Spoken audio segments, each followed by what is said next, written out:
Bismillahirrahmanirrahim. Assalamualaikum warahmatullahi wabarakatuh. Waalaikumsalam warahmatullahi wabarakatuh.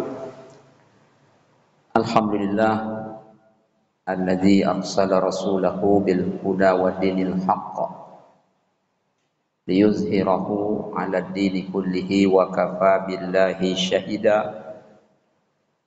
Asyhadu an la ilaha illallah wahdahu la syarikalah wa asyhadu anna Muhammadan 'abduhu wa rasuluh la nabiyya ba'dah. Qala Allah Ta'ala fil Qur'anil Karim, a'udzu billahi minasyaitonir rajim. Wasari'u ila maghfiratin mir rabbikum wa jannatin arduhas samawati wal ardu iddat lil muttaqin. Alladzina yunfiquna fis sarra'i wad dharra'i wal kaazimina al ghaiza wal 'afina 'anil nas wallahu yuhibbul muhsinin. Kaum muslimin, kaum muslimat, tamu-tamu Allah yang berbahagia. Mari kita memuji Allah Ta'ala, kita ucapkan alhamdulillahirabbil alamin dan bersyukur kita kepadanya atas limpahan rahmat dan nikmat yang sangat-sangat banyak dianugerahkannya untuk kita. Dengan bersyukur, semoga kita mendapat keberkahan dan keridhaan darinya. Amin ya rabbal alamin. Kita perbanyak pula salawat dan salam. Allahumma salli ala sayyidina Muhammad wa ala ali sayyidina Muhammad. Kita mohonkan kepada Allah Ta'ala semoga selalu dilimpahkan kepada Nabi Muhammad sallallahu alaihi wasallam. Dengan seringnya kita bersolawat, semoga syafaatnya kita peroleh nantinya di hari kiamat. Amin ya rabbal alamin. Jamaah tamu-tamu Allah yang mulia, kita pada kesempatan ini membahas hadis dalam kitab Arba'in An-Nawawi, hadis nomor urut ke-16, yaitu hadis tentang jangan menjadi orang pemarah. Hadis ini diriwayatkan oleh Imam Bukhari dan Muslim dari Abu Hurairah radhiyallahu taala anhu wa ardhah. Anna rajulan ja'a lin nabiyyi sallallahu alaihi wasallam. Qala awsini ya Rasulullah. Qala la taghdab. Faraddada miraran. Qala la taghdab. Seorang laki-laki datang kepada Nabi Muhammad sallallahu alaihi wasallam. Lalu dia berkata, "Berikan aku nasihat ya Rasulullah." Maka Rasulullah sallallahu alaihi wasallam menasihati laki-laki tersebut.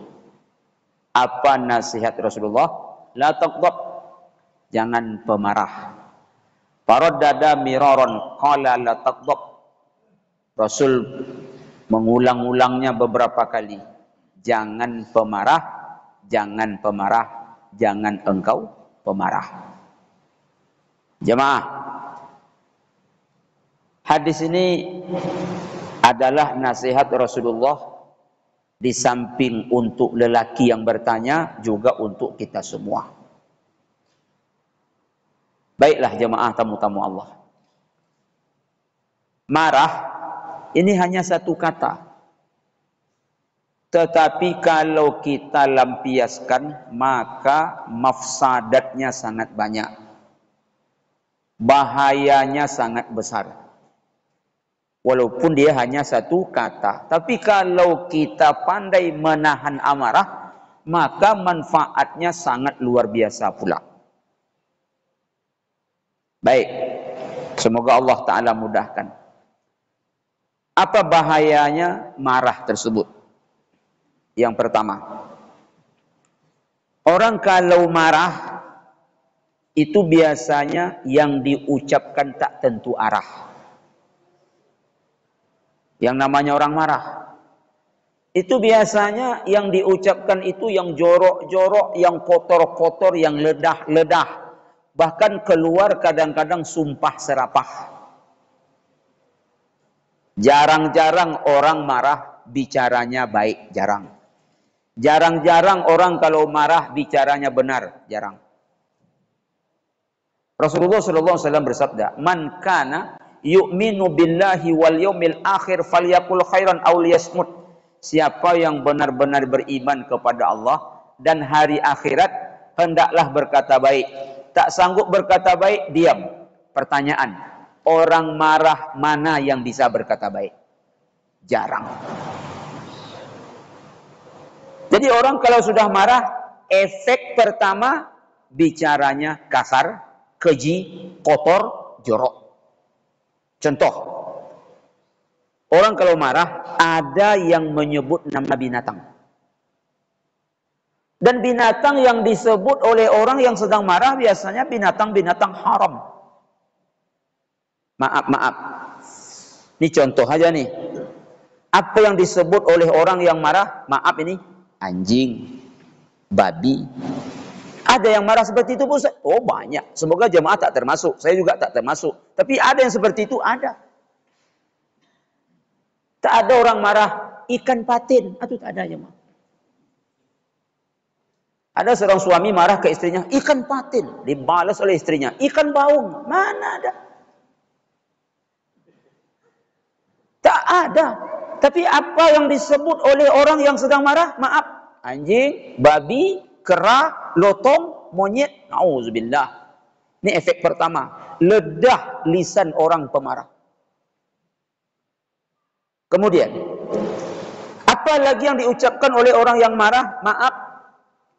Kalau ini tak bisa saya sebutkan. Aurat yang tak boleh disebut dan dilihat. Ini tak bisa saya sebutkan ini. Tak ada orang marah lutut. Mana ada orang bilang lutut? Ada orang marah seperti ini. Jari manis. Mana ada? Tapi apa yang disebut oleh orang marah? Aurat yang tak boleh dilihat. Itu yang dia sebut. Alangkah joroknya mulut orang pemarah. Maka hebat Nabi bersabda. Sabdanya singkat, tapi maknanya padat. Jangan kau pemarah. Rupanya, satu kata ini, kalau diperturutkan, diikutkan, oh dahsyat ya mah. Apalagi? Biasanya yang diucapkan oleh orang sedang marah. Iblis, setan. Mana ada orang marah? Malaikat, mana ada? Tapi apa katanya? Setan kau, iblis kau katanya. Nauzubillah. Itu biasanya yang diucapkan oleh orang kalau sudah marah. Maka untuk itu jemaah, usah pemarah. Saya kan dah lama tak datang sini ngisi kajian. Setelah dengar kaji ini usah marah. Masuk kaji jemaah. Kaum muslimin, kaum muslimat. Yang kedua, efek marah biasanya adalah badannya pun akan ikut marah. Apa itu? Tangan dan kakinya. Orang kalau sudah tak bisa menahan marah, tangannya ikut. Mengapa tangannya? Memukul. Kadang-kadang bukan sekedar memukul, pakai balok, pakai beloti, pakai batu, pakai pisau, pakai samurai. Mengapa kakinya? Menjingkang, menendang, terkapar orang yang dia marah. Bahkan bukan sekedar terkapar, kadang-kadang berakhir hidup orang yang dia marahi tersebut. Betul jemaah? Cobalah nonton televisi tiap pagi, tiap petang. Ada aja berita kematian. Di antara penyebabnya, kena bunuh. Mengapa dia rela membunuh? Berawal dari marah. Kadang laki bunuh suami. Laki bunuh suami. Sama tu jemaah. Laki bunuh istri. Istri bunuh laki. Orang tua bunuh anak. Anak bunuh orang tua. Abang bunuh adik. Adik bunuh abang. Cewek bunuh cowok. Cowok bunuh cewek. Itu efek marah. Yang ketiga. Efek marah. Hati akan dendam kesumat. Hilang rasa sayang. Mulut tak marah lagi, tapi hatinya masih marah juga. Mulut mungkin marah cuma setengah jam aja. Mungkin mulutnya marah 15 menit saja. Tapi hatinya 15 tahun masih marah. Hilang rasa sayang. Putus hubungan kakak beradik. Putus hubungan saudara. Putus hubungan tali silaturahmi. Memang mulut dah diam dah. Tapi hati tak pernah bisa berdiam. Yang keempat. Efek marah membuat wajah berubah. Seganteng apapun orang, kalau marah hilang ganteng. Apalagi tak ganteng. Iyo jemaah. Cantik macam mana pun orang, cobalah marah, hilang cantiknya. Apalagi tak cantik. Tak percaya jemaah. Nanti pulang dari masjid ni, berdiri depan kaca. Cuba action marah. Tengoklah muka jemaah tu. Pasti jemaah ngomong, betul kata Ustaz, jelek betul aku. Itu acting tu. Apalagi marah asli. Apalagi marah asli. Makanya orang tua-tua kita dulu bilang, usah pemarah, nanti lekas tua katanya. Memang betul jemaah. Ni saya tengok jemaahnya, macam-macam lahir tahun 80-an semua. Padahal ni ada yang lahir tahun 60 ni, 50. Tapi saya tengok macam-macam lahir tahun 80, awet muda semua. Ini karena apa? Tak pemarah. Karena tak pemarah. Karena pemarah kata orang tua-tua lekas tu. Mengapa jemaah bisa awet muda seperti ini? Karena penyabar-penyabar. Saya yakin insyaAllah. Tapi entah ya atau tidak, itu jemaah yang tahu tu. Yang kelima, apa efek marah membuat kita dapat penyakit? Penyakit apa yang dialami oleh orang marah? Satu, darah tinggi, tensi naik. Kalau ada jemaah asal cek tensi 200 terus, itu pemarah. Tak perlu jemaah makan daun sup loh. Hilangkan aja pemarah tu, insya Allah turun tensi. Yang ketiga, apa lagi yang akan dirasakan oleh orang pemarah? Naik gula darah. Ada dokter sini, tanyalah sama dia. Apa lagi yang dirasakan oleh orang pemarah? Serangan jantung. Akhirnya orang kalau pemarah stroke. Hati-hati. Kalau dah stroke, mati. Musa pemarah nanti mati nanti. Kan kalau kita marah penyebabnya, kalau kita meninggal penyebabnya marah, kan tak enak ceritanya. Datang orang takziah ke rumah kita. Kenapa bapak ni mati? Kena marah. Kan tak enak dengar. Tapi apa penyebab bapak ni meninggal? Dia pergi ke masjid, ambil wuduk, terlicin, terjatuh, masuk masjid, sempat solat 1 rakaat meninggal. Kan enak mendengarnya. Ini kenapa bapak tu mati? Dimarah istrinya, lalu dia marah, mati dia. Kan tak enak. Kaum muslimin, kita tambah sikit lagi. Lalu bagaimana cara meredam marah? Agar yang 5 tadi tak menimpa kita. 1. Kalau marah, baca ta'awuz. A'udzubillahi minasyaitonirrajim. Tapi membacanya pelan-pelan aja, sambil menundukkan kepala. Usah tengok wajah orang kita marah tu. Apalagi kita baca a'udzubillah tu keras-keras. Sampai kata syaitan kita tunjuk batang hidungnya. A'udzubillahi minasyaitonirrajim. Asamun tidak. Dia baca ta'awuz pula. Tapi pas kalimat syaitan, syaitanirrajim katanya. Tak bisa macam itu. Tundukkan kepala, baca pelan-pelan, usah tengok wajah dia. InsyaAllah redam. Kalau tak redam, masuk cara kedua. Apa cara kedua? Kalau sedang berbaring, berbaring aja. Usah duduk, nanti tambah marah. Kalau sedang duduk, bawa berbaring. Usah tegak. Kalau tegak, nanti tambah marah. Jadi kalau tegak, bawa duduk, duduk bawa baring. Ternyata tak mempan juga. Ambil wudu. Karena marah tu dari setan. Setan tu dari api. Api padamkan pakai air. Setelah berwudu, tak juga hilang. Bawa salat sunat 2 rakaat. Tapi bukan salat sunat marah. Mana ada salat sunat marah? Nanti sudah ambil wudu, sengaja aku solat sunat marah 2 rakaat karena Allah Taala. Mana ada? Lalu solat sunat apa Ustaz? Solat sunat wudu, solat sunat mutlak 2 rakaat. Setelah salat marah juga lagi. Baca istighfar, baca istighfar. Setelah istighfar marah juga lagi. Tinggalkan orang yang kita marah, jauh-jauh dari dia.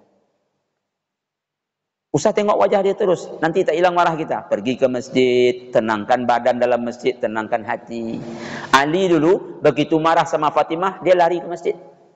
Sampai masjid tenang, udah tenang balik, usah ulang marah lagi.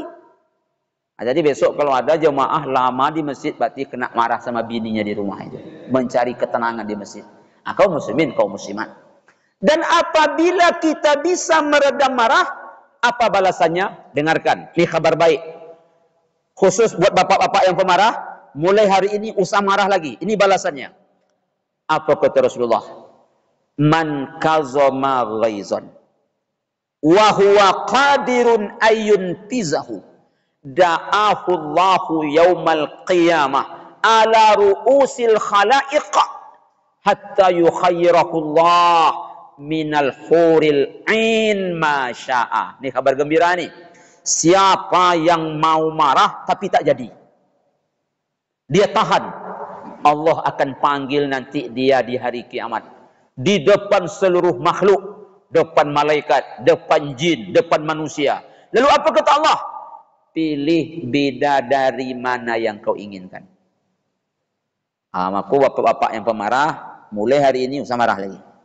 Contoh nih, kita nak marah sama bini kita, bayangkan bidadari, insya Allah tak jadi kita marah.